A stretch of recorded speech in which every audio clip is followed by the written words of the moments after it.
Temper, Nannaku Prematho, రీసెంట్గా Janata garage. ఈ 3 హిట్లతో young tiger stamina ఏంటో అందరికీ అర్థమైంది. కొద్ది రోజులుగా రేసులో పూర్తి వెనుకబడ్డ జూనియర్ ఇప్పుడు తన కలేజ ఏంటో చూపించాడు. అయితే జనతా హిట్ తో బ్యాక్ టు ఫామ్ వచ్చిన జూనియర్ కు దర్శక నిర్మాతల తాకిడి ఎక్కువైంది. ఇక ఇదే క్రమంలో ఓ బడా నిర్మాత తారక్ కు ఏకంగా బ్లాంక్ చెక్ ఇచ్చి తన బ్యానర్ లో సినిమా చేయాల్సిందిగా కోరాడట. అయితే అది 3 సినిమాల అగ్రిమెంట్ అట. అందుకే జూనియర్ చిన్నగా ఆ ఆఫర్ ను తిరస్కరించాడట. ఇన్నాళ్ళు ఫామ్లో లేని తారక్ వెంట కనీసం కన్నెత్తి కూడా చూడని నిర్మాతలు ఇప్పుడు క్యూలు కడుతున్నారు. ఇప్పటికే జనతా గ్యారేజ్ నిర్మాతలే తారక్ తో మరో సినిమా తీసేందుకు సిద్ధమంటూ చెప్పారట.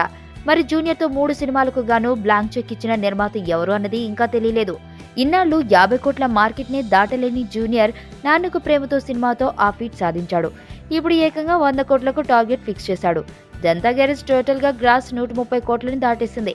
కరెక్ట్ సినిమా పడితే జూనియర్ ను ఆపడం ఎవరి వల్ల కాదని ఈ సినిమాతో అర్థమైంది. ఓ రకంగా తన స్టామినా ఇది అని చాటి చెప్పిన తారక్ తన తర్వాత సినిమా మీద కూడా ఎంతో జాగ్రత్తలు తీసుకుంటున్నాడు. ఇక 4-5 దర్శకుల కథలు విన్న తారక్ ఫైనల్ గా పూరికి ఓటు వేసే అవకాశాలున్నాయని తెలుస్తుంది. తారక్ లోని మరో కోణాన్ని చూపించేందుకు సిద్ధమవుతున్న పూరి సినిమాను డిఫరెంట్ గా ప్రయత్నిస్తాడని టాక్. అఫీషియల్ అనౌన్స్మెంట్ రాలేదు, కానీ ఎన్టీఆర్ తరువాత సినిమా పూరి డైరెక్షన్ లోనే అన్న టాక్ గట్టిగా వినిపిస్తోంది.